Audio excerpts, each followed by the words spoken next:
The final quarter of 2025 looks set to provide a fitting climax to what has been a volatile year for markets, one that has forced allocators to look closely at their portfolios and reassess risk.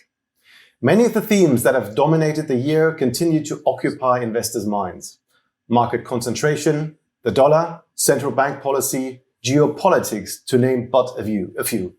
Happily, we have a range of Fidelity International experts on hand today to discuss how they're positioning for this final year's backdrop. I'm joined by Ilga Haubelt, Head of Equities, Henk-Jan Rickering, Global Head of Multi-Asset, Real Estate and Systematic, Salman Ahmed, Global Head of Macro and Strategic Asset Allocation, and dialing in from Hong Kong is Lei Zhu, Head of Asian Fixed Income. Thank you all for joining us today. Before we start, just a reminder that you can use the Q&A function to ask any questions you may have throughout the discussion, and we'll try to answer some of those at the end. Let's kick off with a macro backdrop. Salman, over to you. Thank you very much, Carsten. So let me dig right into it. Let's start with the cyclical picture. What are our trackers telling us about the state of the US and European economy at the moment? And I'll discuss China a bit later. So if you look at our indicators, which we watch very regularly to get a sense of the cyclical momentum, we did have a very sharp fall during April, the Liberation Day volatility, but we did bounce back both in Europe and in US post that. And we are not seeing any renewed sign of a significant downturn in recent months, although the indicators remain subdued, and that has been more consistent with the ongoing slowing of the labor market in the US. But overall, there is no clear sign or any significant warning sign that we are facing an imminent recession, especially in the US economy. If we go to the next slide, let me show you on the labor market side. This has been, of course, in the US, a major talking point, of course, has been the major driver behind the pivot we saw from the Fed. Clear slowdown in payrolls data. We have seen, although there have been a lot of focus on what is the break-even rate of payrolls now that we also are suffering a supply-side shock, potential supply-side shock because of the immigration crackdown, and what is consistent with a target of 2% inflation. But clearly, if you also look at other indicators of labor market, especially job rates, quit rates, and hiring rates, we have been seeing a more consistent demand-side slowdown as much as a supply-side issue in the US labor market, which has been critical in driving the pivot from Chair Powell, despite that big politics, which I'm sure we would discuss, which is the Fed is facing right now. We go to the next slide. Let's dig deeper a little bit into Europe. Credit growth has been on an upward swing, helped by the ECB cuts. That has started to show a little bit in growth momentum, but did stall a little bit over the last couple of months. But again, there's no significant sign we are picking up that a growth momentum shock or negative growth momentum shock is in play for Europe either. And if I go to the next slide, a bit on China indicators, steady as she goes. This has been our strongest call this year, that controlled stabilization will come through in China, supported by policy, and the focus will shift onto the markets and where the valuations were quite depressed. But as long as far as macro is concerned, there has been very strong support by the policy through credit growth, which has been showing up in our indicators, which has shown no sign of any kind of significant deterioration. If anything, more or less stability in the property sector, which has been obviously a problem area for several years going into 2025. If I go to the next slide, let me show you a little bit on policy dynamics. Credit growth is the main game in China at the moment. Fiscal policy driven support has been strong. Of course, China will continue to need that support. Of course, there is also rapprochement happening between US and China, potential for a trade deal, but that is not going to take us away from the US-China centered rivalry, which will play out for years to come. But certainly the policy support is there, and we have seen that being targeted towards the domestic demand and consumption sector. If I go to the next slide, Let me just spend a little bit of time here in terms of the medium term. This is going to be very important. What does the world look like in 3 to 5 years' time? And this is something we are asking ourselves from a strategic asset allocation perspective. Our base case is fragmentation. Developments over the last few months have been consistent with that, which is that you will start to see very clearly blocks appearing when it comes to economics, technology, military. You have obviously very clear signs of a US block appearing, more and more signs of a China block appearing, and Europe is somewhere in the middle. But certainly the tail risk of a China isolation, whereby the Western bloc, puts very, very heavy tariff rates on China. The probabilities of that have reduced given the US-European relationship and the tensions there. Or on the other side, US isolation, I think that is also off the table, as we have seen. And the blanket tariffs, we moved out of that because it was so painful for all the countries involved. But fragmentation is clear, and that has been a key theme for us when we've been talking about diversification in asset markets context as well. If I go to the next slide, I will end here. Something we are focused a lot on, which is that, what happens next year when the new Fed chair comes into play? Will it be Stephen Moran or somebody else? What happens to the long end? We have seen steepening of the curve, which has been our focus area, depreciation of the dollar. What I want to remind you here is that US has used YCC before, which is yield curve control, during the 1940s and 50s. Very successfully, I would argue, given that debt ratios did come down quite significantly once the US went into YCC. It had impact on long bond yields. The short end, which is increasingly going to be affected by the new Fed chair, which is likely to be very, very dovish. But this is something, an area we are looking for, because this is not going to last for 1 quarter, 2 quarters. There is a clear sign of a regime shift happening, and this may last for years. So this is something we are focused on as we move towards 26 after this hopefully interesting quarter which lies ahead of us. With that, thank you very much, and let me hand the floor back to Carsten.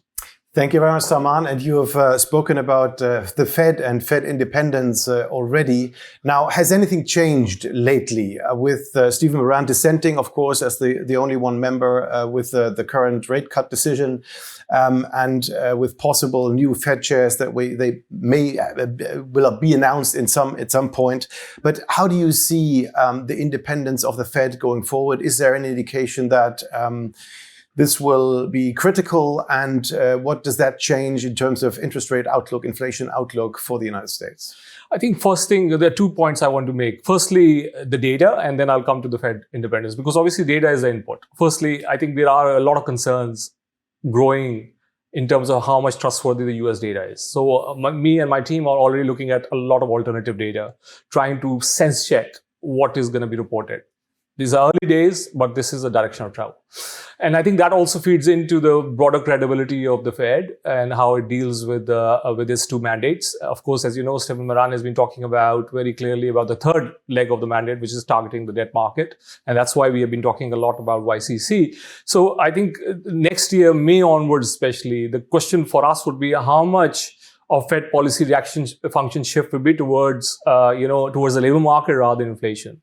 So we have been making progress in that direction for years now, and I think it is potentially going to get accelerated. For example, in our own CMAs, we have been penciling in 3% inflation for 10 years since 2022, and this is now, I think, in fact, the onus is now people who argue against it rather than us. So I think the independence discussion is going to become intense. What will matter is how dovish, fundamentally dovish the new Fed chair is, and what is their view in terms of structural changes to the Fed reaction function. I think the probability of that happening is pretty high. And not only about that issue with Fed, but also with the tariffs. The Supreme Court has to make some rulings going forward. Do we have a preview on how that could go? And if the Supreme Court were to rule in the favor of the US government, how would that change our view towards the US? I think this is probably going to be increasing that probability. Just to give you an example, last night, the FTC commissioner changes by the Trump administration has been validated by the Supreme Court. Obviously, Lisa Cook was allowed to sit in the September meeting, but we have seen a lot of rulings in the US come through partisan lines. And this is very likely that this will also come through on a partisan line basis. So a more broader interpretation of the executive power. And that what that means is that you will get to a fiscally dominated Fed faster than otherwise. And I think May 26 obviously is a critical date, but the board composition will look very, very different as well. And we are already in progress. And maybe one other question on the US tariffs. We haven't really seen a huge impact yet of tariffs on inflation data and on others. Do you expect that to change going forward? Because I think the day of the implementation was beginning of August, so we haven't really seen a full month yet. And if so, how will that change the picture? So already we are seeing some components of goods inflation which are more sensitive to tariffs starting to pick up. Chair Powell was also focused on that in his latest remarks. Now, the question is, it's pretty clear that effective rate of tariff in the US is not going to be below 16%. It's going to even grow. Yes, IEEPA is being challenged, but the US administration has many other options to substitute those tariffs. So Section 232, Section 301, and it's very likely that IEEPA will not be struck down by the Supreme Court. So we are looking at a world where tariffs are going towards, let's say, 19%, which is our base case. We think that will start to build up inflation. And please, let's not forget, this is the fourth year going where US has not hit, or Fed has not hit its inflation target, and they have cut rates. So this is going to become a more intense issue going forward as the shock builds up, because this is more rewiring. This was never a one-day shock. And it takes time. I think corporate behavior and other things will be at play. But this is something we are going to be watching very carefully. But I will also add, last point, is that we have to also question the data which comes out. Yeah. And that's why the alternative sources of data are going to be very important. Thank you so much. Let's get to you, Ilga. And despite all this macro uncertainty, equity markets have been brilliant once again. We've had another very good year. So what to you is the main reason for this still very constructive equity market, and why hasn't it been derailed at least somewhat with these current macro risks? You are absolutely right. It's fascinating. It's a very good question, Carsten. First of all, the market has obviously chosen to take a glass half full approach, right? To ignore some, even of the first round, tariff effects. And we've heard some companies coming back that the margin hit is not as bad as feared. And then we obviously, and I'm sure we'll later in the session touch on it, we've had, this tailwind from AI and AI capex that we've seen, but that's well known to the market, right? Mm-hmm. The story is much broader than that. We've seen a broadening out. We've seen Europe changing, especially Germany changing, to more fiscal support, to a growth agenda. We've seen in January with, the DeepSeek moment in China, huge tailwind from innovation. And even if you look into the earnings picture, even, within small caps, mid caps, and the larger caps, we've just seen a broadening out of the profit cycle. So the markets have been able so far to climb the wall of worry. So the question for us is, I think, what keeps us in this glass half full mode? And that's given that markets have been driven by multiple expansion across the globe, except for the US, where, the AI has helped in the tech sector to drive huge earnings growth. First of all, we need to see delivery of earnings. And second, we all know, momentum can last longer, and we don't see exuberant positioning. So there can still be some more optimism and tailwind driving these markets. Yeah. The one thing that has changed, though, is that the US is now behind in terms of market performance versus the rest of the world. That's the first time since a long time, I think, that the US market is really running behind. So that has changed. Is there a reason for us to believe that this can continue? Is that also somewhat an explanation of these maybe tariff risks that are causing the US to stay back a little bit? Or how do you see geographic equity allocation going forward? I mean, Carsten, if you remember, I think we have to go on a bit of a journey, right? If we were sitting here 12 months ago, everybody was talking about US exceptionalism, right? And then January hit the DeepSeek moment, where basically the tech and the innovation advantage that the US has got put into question. We then had, Liberation Day, and all of this has led to a rotation in the markets where investors moved money out of the US into Europe and then into China. But we've seen the US come back strongly post, the Liberation Day load, again driven by the AI tailwinds. And the way I would describe it is that we've seen somehow a stress test of the US exceptionalism, and that they've now proved profit exceptionalism. And then tying into what Salman has shared, what has changed is there are more questions around the institutional strength or the predictability. So investors have chosen to broaden their exposure. I've started, I've been a US portfolio manager in the past, so never bet against the US, was the rule, but there is for sure, because they have very strong backdrop. If you think about innovation, if you think about cheap energy, if you think about, deregulation that is going on, but there is, and we can see it in the flows as well, right? There is for sure an appetite, for investors to broaden their exposure.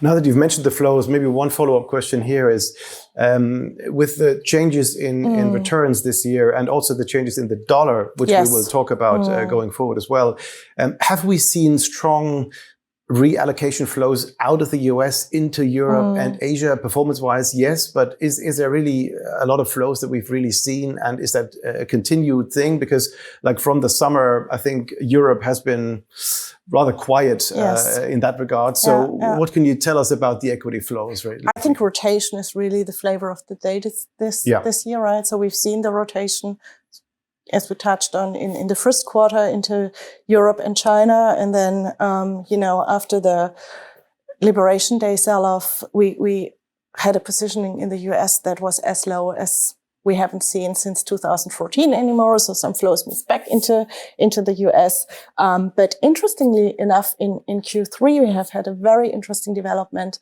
and we've seen very large inflows into global ex-US funds, more than 46 trillion, more than double of what we've seen in global funds that include the US, which plays into this theme of broadening. And I think what we need to dig one level deeper as well and think about, who are the market participants that are active in the market. And that has shifted over time as well, right? Retail has reached new highs. 25% of the flows we've looked into it for the US come from retail participants now, while hedge funds and long onlys have halved over the last 10 years. So basically, what you have is on the institutional side, I don't want to put all eggs into one basket. So this move into broadening out, and then a lot of excitement around AI in the retail space. And the retail investors are the marginal buyers that add fuel to this fire. So that's how I think about it, Carsten. Thank you. At this point, I want to remind everyone, if you have a question, please, for the audience, please tell us, and then we'll ask the question. Now I get to you, Lei, another part of the risk asset market, especially credit markets. We have witnessed really now strong performance as well in credit markets, the lowest spreads in high yield and investment grade that we've seen over a long time right now. How are you looking at credit markets right now? Will this kind of positivity continue? And where would you allocate within credit markets at this point in fixed income? Yeah, thank you, Carsten. So indeed, for Q3, so far, the credit market continued to perform well. If we look at it globally, so credit spreads across IG and high yield has tightened in the Q3. Alongside with the US Treasury rates actually also going down. So combined, total return has been quite impressive. Talking about investment grade, so across the board for Q3, it tightened about 10 to 15 basis point, being US IG, Euro IG, as well as Asia IG. So we do see, the spread is very tight. So it's at a historical tight level. However, there is still pockets of opportunities in the space. So we do see values in the very high quality part of investment grade. in particular the medium term bonds, as we see investors continuing looking for diversified bet in addition into a U.S. Treasury. So single A, double A, triple A rated credits are well sought after in the market, while supply has been very limited because the corporates they take advantage of the ultra low interest rate environment previously and pre-fund their needs. So the supply is limited while the demand continue to come as investors are looking for diversification in the investment grade space, in particular for the very high grade quality paper. So we like actually short duration to medium duration, high quality IG papers. In addition to that, there's also rating migration opportunity. So there's a rising stars and there's a rating upgrade. Of course, there's a rating downgrade as well. So we see the sovereign space, for Q3 has been very active. So in Europe, we have France be downgraded, but Portugal be upgraded. And in Asia, we see more upgrades on the sovereign front. We have India be upgraded from BBB minus to BBB flat. And then we also on the high yield side, you have Pakistan also be upgraded. So that kind of sovereign rating migration also drive the spread, either move up or move down. So this is also given us bottom up opportunity. In terms of high yield, Asia high yield continue to be deliver very strong performance after 2-year recovery. So the spread is tightened almost 60 basis point in Q3, and that's continue to tighten. The valuation is still pretty attractive at about 400 plus spread, while versus its own historical ties around 150 still have room to go. Compared to US high yield and Euro high yield, the spread also tightened in Q3, while at a slower pace because of a relatively tighter spread now. But in general, high yield also offer a decent carry opportunity for investors in this kind of all in yield high environment, and high yield in general have a low duration. For instance, Asia has only 2 to 3 year duration. So they are less sensitive to the interest rate move in this environment. So we do see high yield continue to offer some carry opportunity. Of course, we need to be very name selective, but in general, in this or in yields or spread, it offer decent carry opportunities for investors, and the spread could continue to be tightened. I want to look at the US dollar once again. We're looking at central bank moves. We're looking at Asia with the potential of lowering interest rates. The US is now on the path of at least lowering interest rates partly. So what's your view on the US dollar right now? It has depreciated quite dramatically over the year yet, and it has had big implications on some return figures, also in fixed income markets. What can you tell us about the path of the US dollar going forward? Yeah, this is a very good question. In fact, US dollar depreciation is mostly happened in the Q2 after Liberation Day. In fact, in Q3 so far, the US dollar index being against G10 or is against EM or Asia has been flattish. But if you look, deep dive into the breakdown, the different currency have different performance. You have half of the currency appreciate against US dollar, and then you have the other half actually depreciate against US dollar. So on the net basis, the index looks like unchanged. So what we are seeing is the high quality currencies being have a very high sovereign rating and also trade surplus countries. They have a currency continue to appreciate against US dollar. What we are seeing is these countries, the past, they have been recycling their investment in the US dollar market, being equity market or bond market. But increasingly, they are actually not adding additional exposure to those market in US dollar market, but they are converting back to their own market. So that drive the appreciation of their own currency and also support the overall local currency bond market, in particular, the high quality local currency bond market. So we are saying this is an alternative safe haven currency, which is very limited in the world. While on the other hand, we do see the market also see some cracks in other economies. So we have some volatility in some emerging markets. So we are not saying, okay, it's a broadly rally of a non-dollar currency to dollar. Now it's also down to the fundamental of those economies. And we do see, for example, in Asia, the currency have quite resilient, and the central banks continue to cut interest rate, in fact, to slower the currency appreciation versus the dollar to support the overall economy and to offset of some of the tariff effect, as well as to provide more liquidity into the market in case there's a further shock from the tariff side. Before I come to you, Henk-Jan, I'm sorry, I have to get one follow-up question on the dollar, because we talked about it for Salman. We talked about yield curve control. You talked about it in the last slide. And so the question from the audience was, can you mention the prospect of yield curve control? Do you really think it's going to happen? When will it start, according to your view? And how will it change with regards to the Treasury in terms of issuance, like on the short end and the long end? And maybe, and that's a question for you, maybe then how we position in treasuries, but maybe that's a good question to start with. Sure. So I think yield curve control, obviously the way it was done in the 1940s and 50s was a very, overt yield curve control. But there is a spectrum here from 0 to 1, right? And the issuance structure changes, which are already in play, I would argue are quasi yield curve control, which is basically Scott Bessent focusing on the short end whilst you are getting a friendlier Fed in the pipeline. So that moves the interest rate costs down.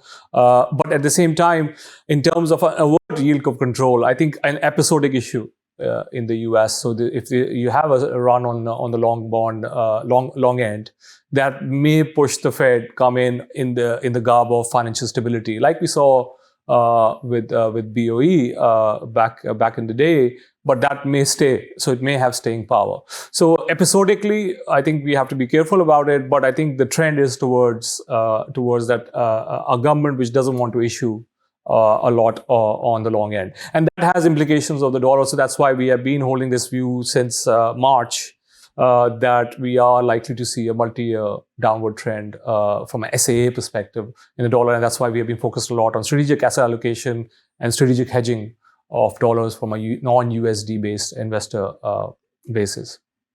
Now, coming to you, Henk-Jan, and an overall view maybe to get all that together and talk about tactical asset allocation. So what are our latest views in terms of tactical asset allocation? How has our views changed with regards to the backdrop that we've just heard about? And what do we think about diversification at this point?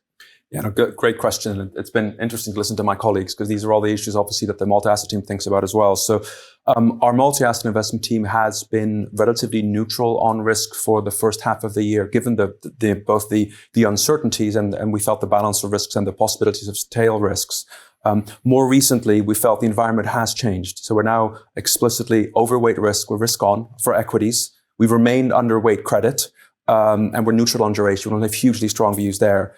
Unpacking that a little bit, maybe let me focus on the risk-on part of it. So I'll do fundamentals, valuation, technicals. That's how we like to approach it. So from a fundamentals perspective, very much building on what Simon said, growth in the US is better than we expected 3 or 6 months ago. There were quite a few concerns out there. It has come through. And clearly US policy is to drive nominal growth GDP and to drive financing rates down.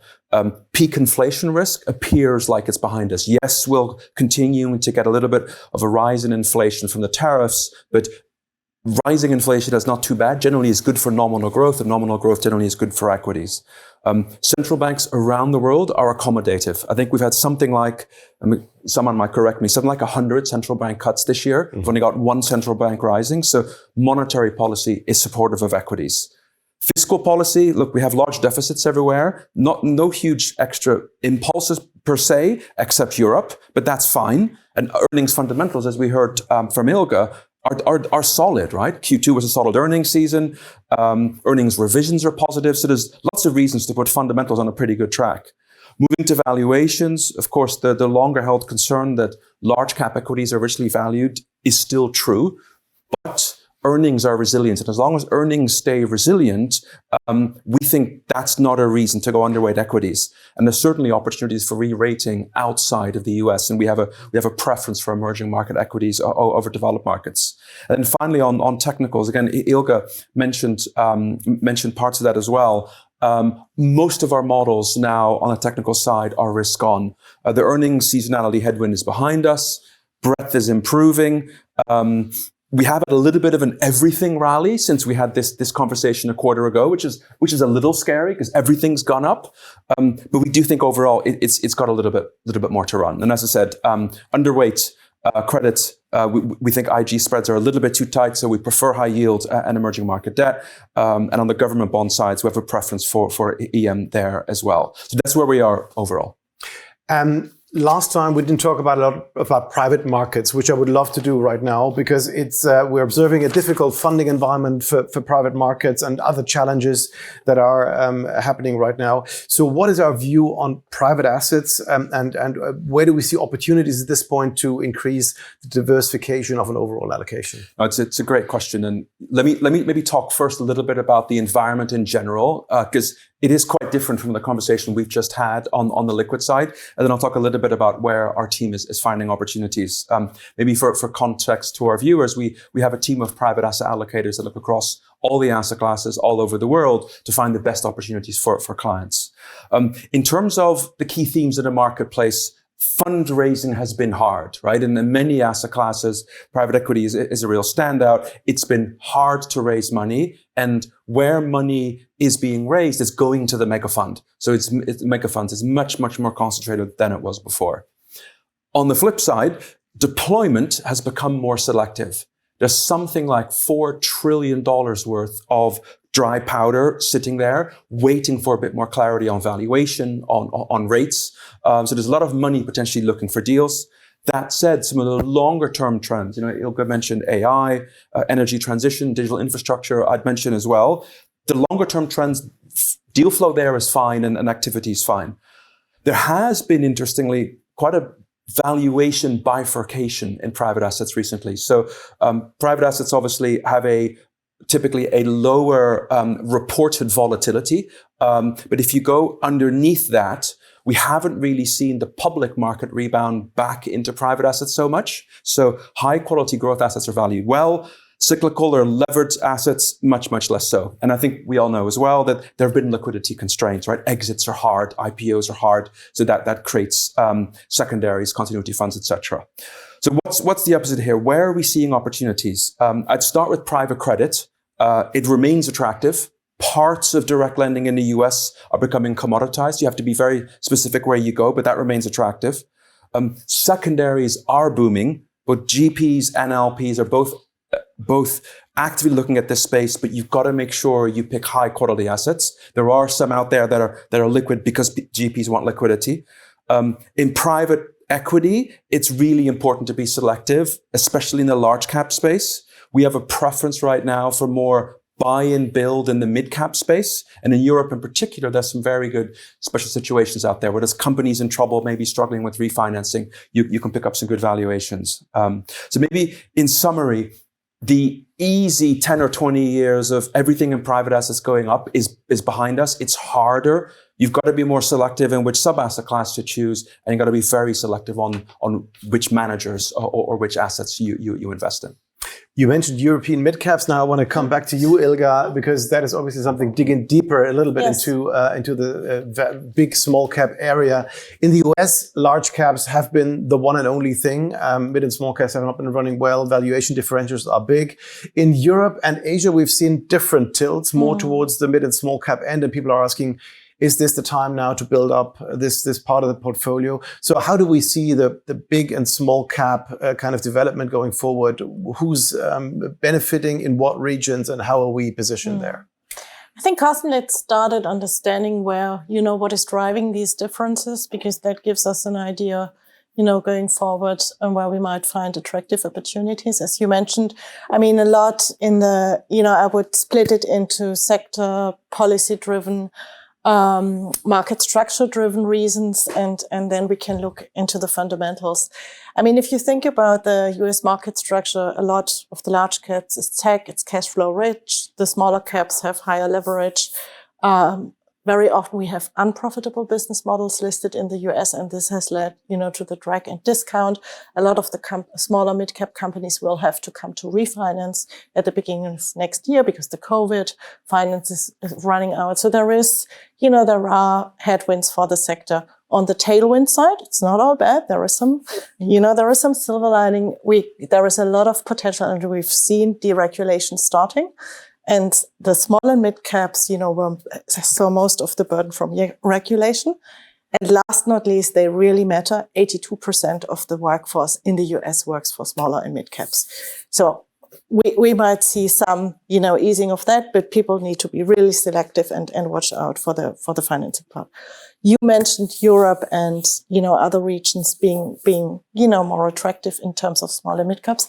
Again, it comes back to the market structure, right?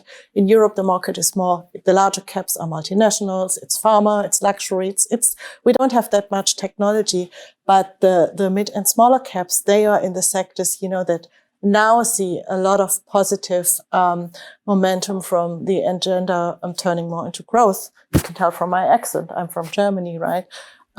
We have the Mittelstand there, and we have a lot of hidden champions in Europe, and this is, I think, where the value lies, and where we see still a lot of tailwind from a fundamental point of view. So this explains the differences and the different regional views on small and mid caps. Can I maybe jump in there? Of course. Interesting hearing you speak. So we've spent a lot of time thinking about the different countries in Europe, and we quite like German mid caps at the moment. There's obviously a tailwind coming from the fiscal stimulus that is going to be very significant over the coming years. But the German mid cap is very, very closely associated and correlated to the industrial sector. And the industrial sector obviously has been in a recession for quite some time. I don't need to tell you this, Carsten, you've flown over from Germany for this event. But this coming out of that recession. And therefore the fundamental backdrop and therefore the earnings outlook for German mid caps, we believe is very strong, both on a relative to German large cap basis, but also relative to Europe overall. So that's a place, we're not stock pickers, we buy baskets, but we think there's good risk reward there. And if you look into CapEx, right, it's utilities, it's energies, it's industrial. So Exactly. You see the big blocks of CapEx. So you see, the tailwind from a top-down point of view. And we have the whole corporate CapEx cycle has shifted, right? Yeah. So some green shoots developing in Europe, absolutely acknowledged. Ilya, you talked about market composition, and therefore we have to talk about the tech sector in the US that has driven the, AI rally significantly over the last few years. We've just made a Silicon Valley trip to get some, feedback from the ground. How are we, in the development and in the evolution of AI? Are we coming towards an end of the first wave now? And what's our view from the ground? How technology is driving the market going forward? It's amazing. I think it was the 12th Silicon Valley trip that our team has done. And by the way, other parts of the team have just come back end of August from an industrials trip, which obviously is the other side of the coin, the AI CapEx side. I mean, there is excitement on the ground, right? AI still has a lot of momentum. But, what we do as fundamental bottom-up stock pickers is, first of all, we try to pick up the vibes on the ground, like you say. And the idea was really to say, okay, what do we see? AI CapEx still has a lot of momentum, but adoption is lagging. Yes, there are some exciting business cases where, for example, in call centers, you can replace 70 to 90% of the workforce by these AI agents. But the team has come back and said in a lot of other businesses, we still see companies struggling to really adjust processes and stuff like that. So in the consumer space, we've seen fast adoption. It will take longer on the corporate space. The second thing, what we try to do is really to find the underappreciated opportunities, because the market rally in AI has been very, very narrow. So they looked, for example, into software companies that have a very sticky customer base and can monetize AI, or thinking about the second wave you just mentioned, have we come to an end of the first wave, hardware, semi companies that can benefit from that. And then the industrials team, the team from the industrials trip came back and said, look, I know people are worried about data center equipment, but the momentum is very strong. And, for people that don't want to play, the first wave of AI, that's a good, that's a good place to find exposure. And we all know, and you've been around for a long time in the markets as well, it's hard to call the top, right? So looking for the places where you don't have the throw for it, but still participate, I think is a good strategy. But AI and technology is also making the move into Asian markets, and we've seen some pickup in some markets. Korea has been moving really well. Hong Kong, the market has been really well. So, Lei, I want to ask you once again on the ground, basically in Asia, because China is the big elephant in the room, so to speak, right there. How do you see economic developments right now, and the recovery that Sama was talking about, the recovery in real estate, the so-called longer-term stabilization? How is that playing out, at home for you? Yeah, definitely. I mean, China is definitely the focus in the market. So what we are seeing is the recovery. I mean, if you look at the consumption sector, so it's very divided, right? So we do see some recovery in the service sector, while like travel or all these, service-oriented industry. However, on the consumption side, I mean, the consumer is pretty still constrained by the lower the continuous property price correction, as well as unemployment rate is still stay high for the youth sector, as well as because of the factory shift overseas.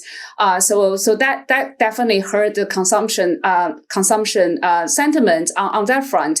On the property sector, so it's a focus of discussion all the time. So what we are seeing on the ground is, I think the market is bottoming, but we haven't, see signs of stabilizing according to the data. So there is a signs of stabilizing in terms of the price for the very high end segment for the first tier city, while for the others, I mean, mass market, the prices can still continue to find the bottom, although, I mean, the pace has been slowing down. So, I mean, we talked previously, this is the bubble definitely burst. So we are in the process of restructuring the sector, so which will take multiple years. We are 4 years in from the bubble bust from the peak. So it could be another 1-2 years bottoming. So before that property sector see meaningful pickup, it's hard to see the stabilize. I mean, to support the consumption sector massive pickup. I mean, equity market is also a topic on the ground. I mean, everyone see the strong rally in the China equity market.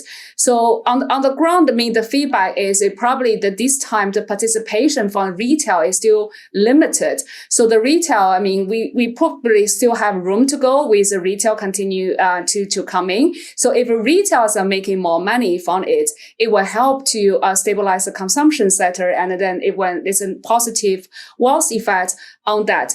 On the policy front, we continue to hear PBOC governors saying, I mean, the policy, it will be data dependent. If you look at the data itself, the CPI is still remain quite low, and for the other PMI, etc. So they do see signs of improvement, but we expect, I mean, the markets continue to expect more monetary easing is down the road. They do have a room to cut interest rate given still quite high real rate.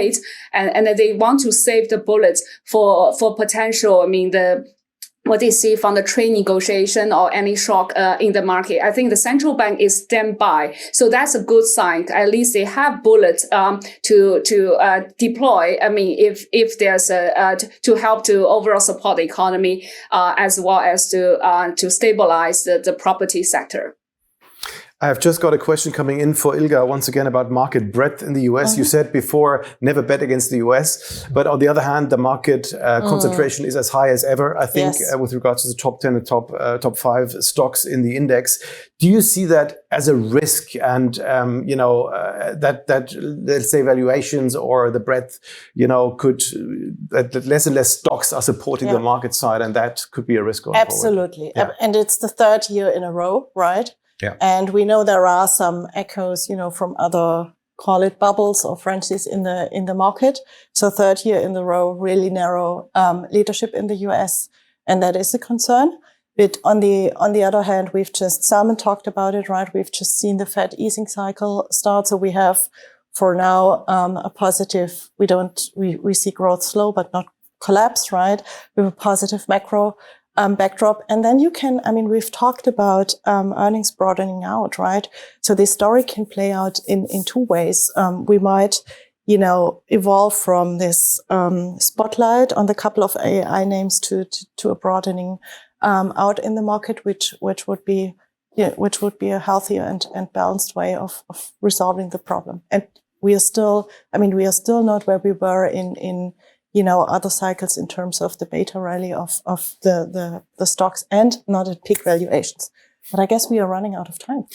Last question goes for Henk Jan, because the best asset class so far has been gold. And it's had a spectacular performance over the last few years, even outperformed the S&P and so on. So how do we think about gold, and how do we think about correlations to other asset classes in that regard? Yeah, and so maybe two quick words. So we still like gold is the answer. From a correlations perspective, as per some of the things that Simon said, we do believe equity and fixed income will stay more correlated for quite a long time, because we're staying in an environment with higher inflation than we've had before. So a simple 60-40 diversification doesn't do it. Commodities have a role to play in that as an inflation hedge. And gold in particular, yes, it's expensive, but it's not yet the most crowded play, and quite a lot of our portfolio managers have a small allocation to gold. In an overall portfolio, we still think it makes sense. And that's all we have time for. Thank you to our panel and to you all for joining today. A recording of this discussion and a summary will be available on your local Fidelity website over the coming days. Please do reach out to your local representatives if you have any additional questions.